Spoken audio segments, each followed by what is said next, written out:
Well, good morning. My word, it seems like everybody has come out of the woodwork this morning. I am so proud to see y'all today. Found them, yeah. They've been buried under sheetrock out there. I know. the truck came by, didn't it? Left the riprap and took away the sheetrock. I'm sorry. I shouldn't talk like that. Y'all are good people, aren't you? You got good kids and doing good things, helping your neighbors, and that's right. He's licensed now to be good. If you just want to know how to be good, ask him. He's got a license. He'll tell you. Amen. Amen. That's right. Well, I'm talking to the kids about being good. I'm going to talk to us about being good today. We all need to be good, don't we? We've been talking about the city of God and rebuilding and everything that goes along with it. And I had found some encouraging words in Nehemiah about rebuilding the walls of our life, rebuilding the walls of our city, our community, rebuilding the walls of our homes, and of course, rebuilding our faith along the way. We're going to be looking at Nehemiah chapter 3 again. There is so much in here. I think Jalen and Chrissy were amazed when we did a series on the Great Commission, and like every word had such great meaning. And now we can't get out of chapter 3 of Nehemiah. There's only 10 gates, so we're bound to get to the end real soon. But it's the city of God, Jerusalem, of course, and is what Nehemiah has been called to repair, and Jerusalem has been in the headlines for thousands of years, hasn't it? Certainly it has. Part of its uniqueness as the city is that it has this wall that surrounds the city, and within the wall are these gates that we're talking about. The way people pass through into the city from outside, or the way people go outside, is through the gates. Passing in and out of the city, you have to go through the gates, don't you? And these gates border the city walls all along its perimeter. Can't say a circle, can I? No, all around the outside there. It's kind of a tear-shaped shape, and we upside down. We looked at Haman's, not Haman, city. What was his name? I forgot it. Anyway, we looked at the other borders in Jerusalem much later. At Herod's city wall, as it was rebuilt there to honor himself. But the city that Nehemiah went back to reconstruct was, of course, a call of God. And he encouraged us to work at rebuilding the gates and the walls. And this is a message that can apply to us today as we rebuild our lives. Rebuild everything that we have known in the past to be something new and exciting. You can say old and wore out because it's all gone. All the old is gone. We're looking forward to the new and exciting for the directions that he gives us. And each one of the gates that's unique in this wall gives us a specific message about our Lord and Savior, Jesus Christ, this week. First of all, we learned that the people were willing to work, right? Gathered all the people there that were exiled or not exiled, who had stayed and suffered great loss, had been there and were ready to do something when Nehemiah returned. They worked on rebuilding the walls, as well as the king of Persia, who had sent many troops along with Nehemiah to help him, are all there doing the work. They became immediately involved in doing something. They knew that the walls needed to be repaired. And Nehemiah, in the wisdom that God gave him, set each of them to work building the portion of the wall that was closest to their own homes, right? That way they could feel connected to the work that was going on. They could tell their friends that came by to visit, yeah, we built this wall. It's a nice wall. It's thicker than the wall over here that our other friends built. It's taller too. We had a great part in this wall, And all of this wall building and work, and the rest of the chapter describes how they went about building. And it's all centered around the 10 gates of the city of Jerusalem. The people would be assigned a certain portion of the wall and defined who they were by the gates that gave access to the city. They gave access to the place that God dwells.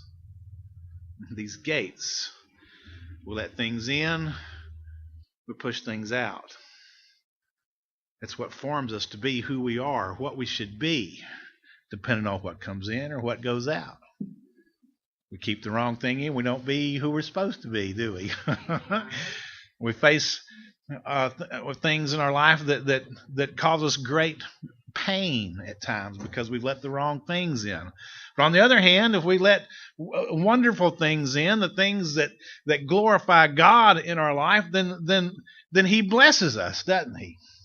If we look to take care of His people as the main focus, like we studied in our Sunday school class this morning, if we look out for others and aren't selfish and self-absorbed in our needs, our wants, our desires, and worry about God's people, then as in Solomon, God gave him all that other stuff too.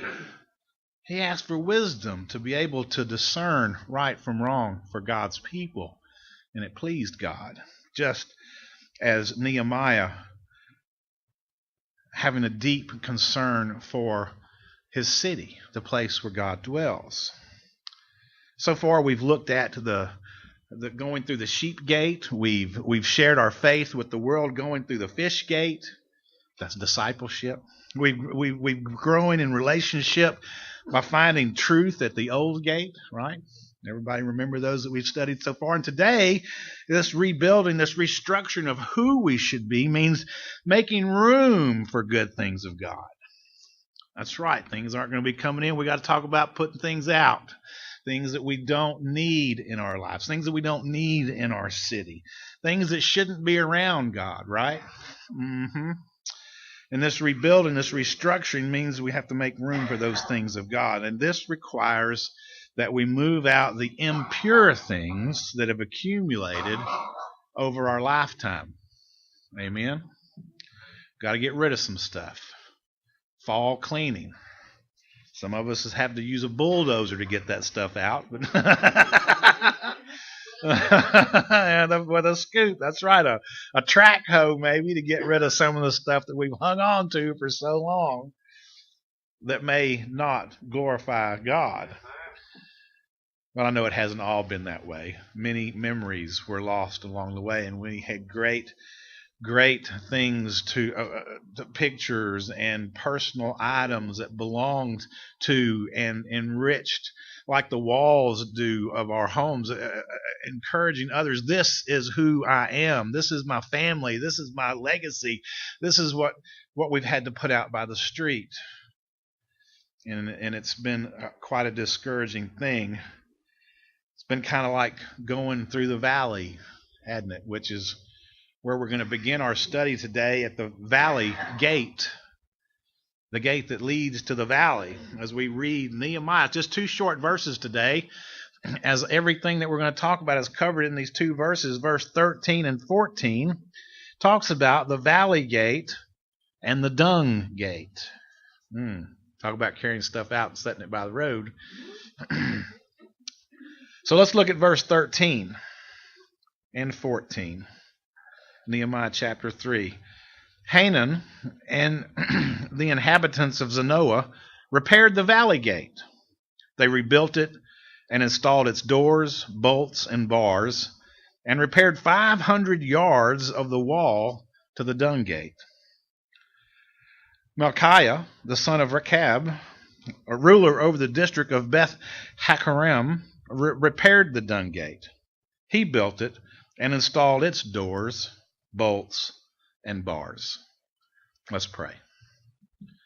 Father God, we just want to thank you so much for another portion of your word today that helps us to grasp a better understanding of who you are and who we are to become, Father, as we look at repairing gates that we don't like to talk about too much, gates of trials and gates of agony sometimes as we try to grow closer to you. And Father, the gates that we must face as we leave the old world behind, the past behind, our struggles behind, Father, so that we can make room to glorify you in our life. We just ask that as we study your word and discuss the rebuilding of your city, Father, that you help us rebuild a portion of our life, a portion of our faith, in a way that we can glorify and magnify the name of Jesus. It's in his precious name that we pray this morning. Amen. So here we are at the Valley Gate, in the very beginning, and the inhabitants of the city, Zanoah, a portion of the city. I guess it was kind of like a community, maybe like Bevel Oaks or Pine Forest or someplace like Maple Crest, inside the city of Vidor. No, Bevel Oaks isn't. I got off there, but for some reason, when I think about Beaumont and communities, I think about Bevel Oaks and being a part of the city. And so is Maple Crest and Pine Forest and other parts, community sections of our city. Brook Hollow, Rose City, these places of Noah, they repaired the Valley Gate. They repaired the gate that was closest to their community. They worked together. And this section of Scripture, immediately we can see it. It suggests that it's a place of modesty. The Valley Gate. The place of lowliness of mind and humbleness of heart. The Valley. The Valley Gate. What else would we think about? God has said in every page of Scripture that he's against prideful men, right? Doesn't like us to be all puffed up and haughty about who we are or what we can do, because he looks for the lowly, the humble, the repentant, and those who have learned that they're not indispensable is who God looks for. We can all be replaced. I'm reminded of that constantly. Joyce tells me that.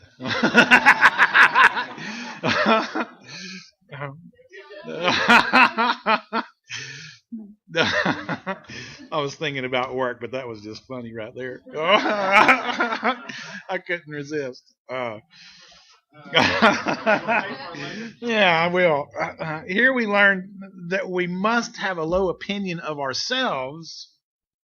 That's where I was really at. I have a low opinion of myself, but we have to have a high opinion of God. Higher opinion of God.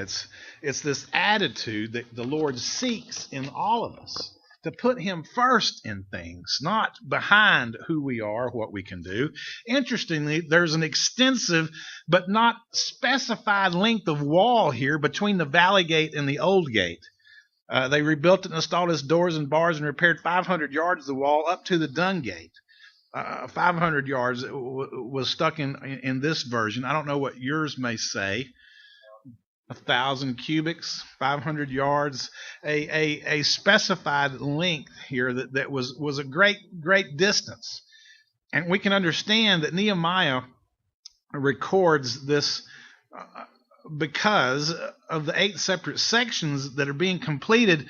There's a great work to be done here at the Valley Gate and between the Dung Gate.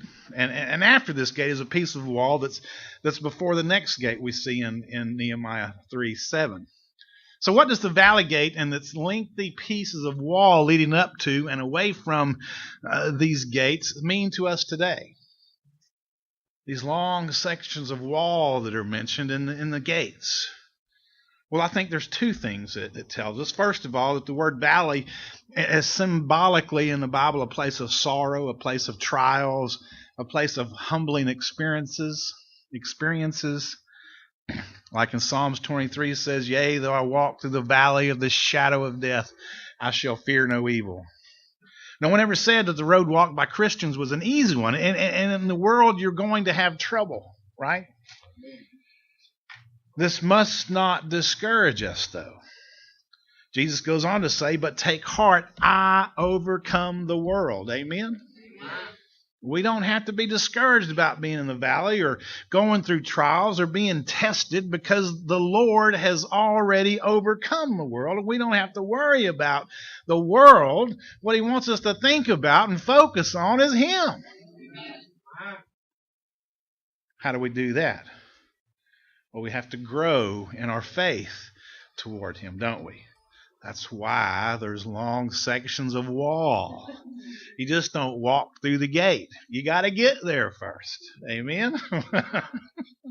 So our spiritual growth occurs when we're walking through these valleys and trials and tribulations that come to all of us. But even in the natural realm, nothing grows on the mountaintops, right? It's dry, barren, icy, cold, very sparse growth if there's any kind. You got to be careful of mountain goats up there. That's their place. But it's in the valleys that we see the vegetation growing. I hear about it all the time, going down the valley of Texas. It's where everything grows, down the valley. The good stuff. The fruit, the vegetables, the resources that are just there in the valleys. And it's no different in the spiritual world. It's the valleys where we see growth. You'd almost want to walk through the valley gate, don't you? Knowing it's going to mean getting closer to the Lord, growing closer to the Lord. But that brings us to the second reason. That's the lengthy sections of wall that we were talking about. When a new Christian comes to the Lord, he's often allowed this honeymoon phase of life, a time where God teaches us personally and where his presence becomes strong in our life. You know, it's the time when you first make that profession of faith and you're just so excited about being a Christian. You've done something that nobody in your family's done before, and you want everybody to know about it. You're jumping up and down, you're digging ditches, you're plugging in new lights to places and just want everybody to see Jesus lives here, you know? It's that honeymoon phase when everything's exciting. Everything's new, everything's interesting. You want to be involved in everything, and you have this wall that you're working on. Coming to the place where you can walk through the gate and get to the city, right? So we want to be in that place where God lives. But here is indicated in these sections of wall before and after the valley gate, this honeymoon period can go on for quite a while. It's a long road to get to the gate. But its purpose is to strengthen us in the Lord for our valley experiences. The work isn't easy, remember? Especially in the valley. Blood, sweat, and tears goes on down there. Working by the sweat of our brow. Tilling the land. There's thorns and thistles all around. And we have to be prepared for a work like that. I know that my children wouldn't go outside and want to dig up weeds and thorn bushes, or even go hunting out in the woods without having to walk through a few of those things. It's painful, even with long pants on, right? We got to be ready for that. You got to be brought up to understand that this is part of the experience. In order to get to the good deer, the good meat, the good honey, you got to walk through thorns and thistles, don't you? Sometimes. Roll around in it. Trip and fall. What was it? A Burr Rabbit. It was a kid's story. It's like he lived in a burrow of thorns and thistles, didn't he? I can't remember the story exactly. It just came to me. That isn't old. It just God gave it to me. So it's important for every Christian to know that hard times will come, but not until God himself has conditioned you to be able to stand up to them. He's been working on us a long time. But it's because he wants us to make it to the end. He wants us to finish the race. He wants us to persevere in times of trouble and overcome those things by knowing the Savior, Jesus Christ. Remember his promise. No temptation has seized you except what is common to man. These things are common that we go through. Everybody goes through them, and we want to beat ourselves up because we think nobody has ever been through this before. It's a lie of the devil. We're all men and women, and we all experience pretty much the same struggles. Mine might be blue and yours might be red, but you know what? It's the same struggles. We all go through it. We lose. It hurts. And God is faithful. He will not let you be tempted beyond what you can bear. He will also provide a way out so that you can stand up under it. He'll provide a way if we will follow it, if we will look for it, if we will ask Him. That comes from 1 Corinthians chapter 10, by the way, verse 13. He will provide a way out so that you can stand up under it. This way He provides is the opportunity that gives us a way to walk with Him. He's trying to press on us to put away those things that are too heavy to carry, the baggage that we don't need, and look to Him, the one who will lighten our load. If we don't take advantage of these lengthy wall sections working on establishing this strong relationship with Him, then when the valley gate finally arrives, we might not be able to stand up. We might drown. We might not send a boat. We might sink. The valley gate often needs to be repaired because it's constantly there to be used to help us grow. And as we grow, we clean out our impurities. We throw things away that we don't need. And if we're not doing that, we're pretty stagnant, aren't we? If we're not trying to clean things up, make room for the better, then we get stuck. We begin to get heavy, bogged down. And as these are the things that need to be repaired, we need to work on, we need to change in our life. And this it constantly needs to be repaired because we're constantly needing to use it. The valley is where we get trained to let go of the old stuff. And that brings us to the second gate, the dung gate. The dirty gate, the ugly gate. It's called the dung gate, and I know its name can seem repulsive until we understand the importance of this gate. The dung gate has a powerful message. It's for all of us. It represents the need for cleansing in our lives, both physically and spiritually. That's where we throw the baggage away. It's at the dung gate. And God's provided a way for that too. Some place to get rid of it.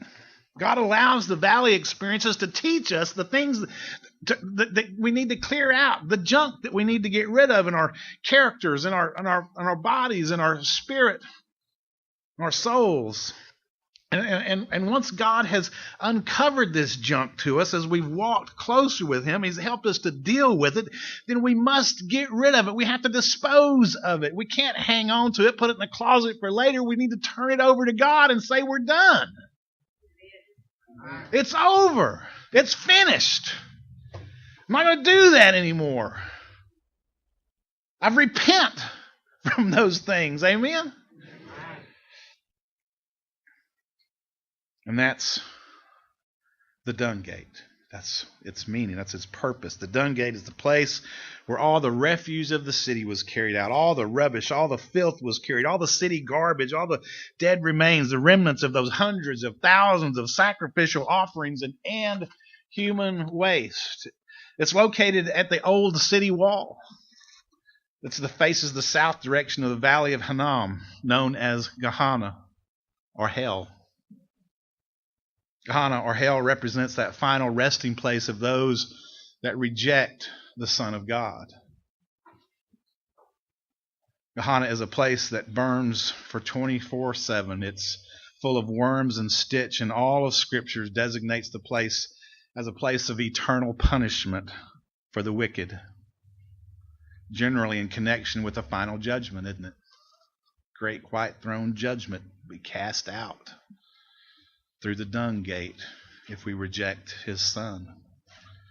The place where both body and soul are cast into for eternity.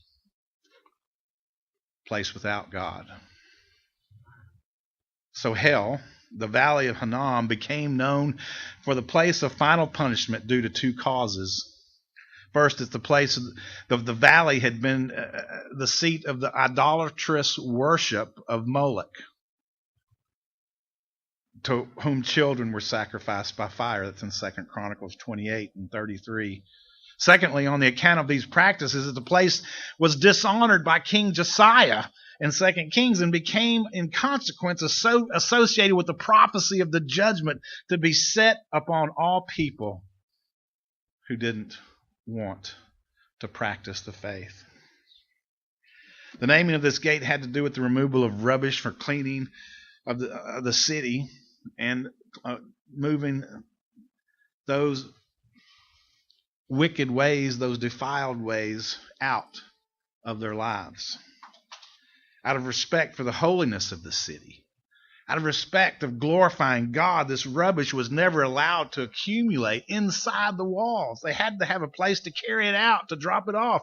And it was through the Dung gate that the city was allowed to be kept clean and holy.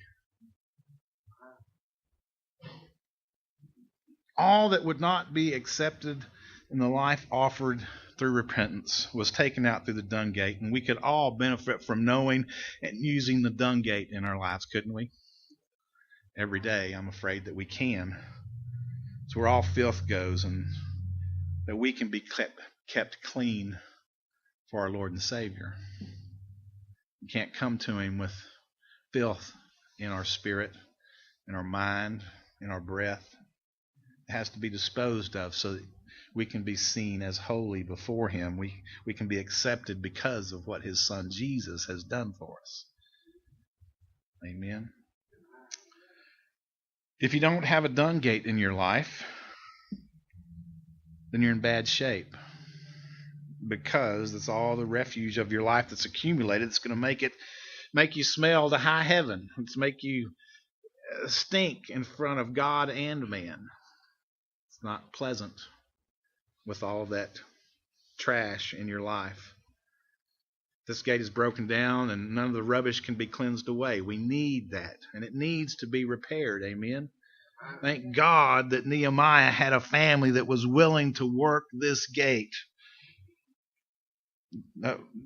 Malchiah, the son of Rechab, ruler over the district of Beth Hakerem. These people repaired this gate so that we would have a place to keep the city holy that they could walk through.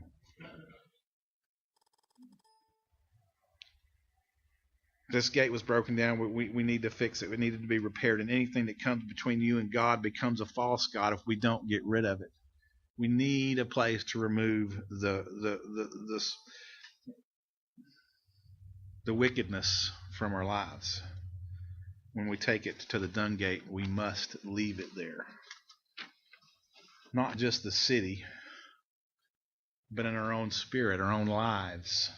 This place where the Holy Spirit dwells has to be cleansed for His use, or He can't be there. Just as the city needed to have the removal of rubbish on a regular basis to keep it holy and undefiled, so Scripture points to those who trust in God to seek this inner cleansing as well. All the time, every day. Don't let it pile up. The Dung gate symbolizes the work of cleansing that God wants to do in our lives and restore it today. Where do you think the modern day Dung gate is today? Right here at this altar. This is where we lay it down, at His feet. Talk to Him about the things that are going on in our life. Develop a relationship with Him and let go of those things that are holding us back, that are causing us so much problem, and know that God won't put you through this and except to strengthen you for something better. It's there we come to lay down these physical and spiritual rubbish in our lives.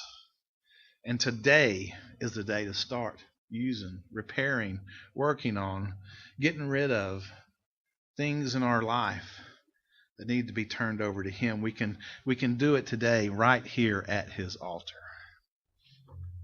We need to be found pure and holy before the Lord. Amen. Our altar is always open for any who need to ask the Lord for help and for forgiveness, for direction, for purpose. His altar is where we must come to be cleansed and given our calling. This is the place to be found working, rebuilding our faith, strengthened for the calling of our service to the Lord and our Savior Jesus Christ. It's through these gates that we deny self and grow closer to Jesus. Amen. Let's pray today and ask Him for that direction. Ask Him to tell us the things or show us the things that we need to let go of. Help Him to open our hearts so that we can hear what He's trying to teach us this morning. Father God, we just come to You this morning seeking who it is that You would call us to be.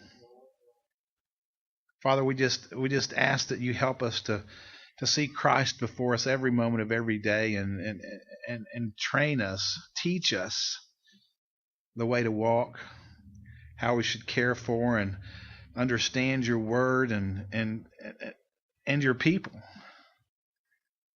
Lord, help us to see the love that's in that You have placed in people's hearts and to understand that we need each and every person here today and around the community to know and love Your Son, Jesus. Teach us to not judge. Teach us, Father, to extend a helping hand. Father, most of all, help us to share Your strength, Your power with those around us, that all might be saved to the glory of the kingdom of heaven and Your Son, Jesus. Father, if there's anyone here in this house today that needs to know You, may You send them to Your altar today to pray and just begin the repair work. If they're ready to make another decision, Father, Brother Reagan and I will be here so that we can pray with them and help to extend that hand of mercy and grace to help lead Your people in the direction we know that we should all follow. Help us to see the light, Lord. Help us to know Your Son. Help us to be the people that You've called us to be. In Jesus' name we pray this morning. Amen. May you come as the Lord leads you this morning.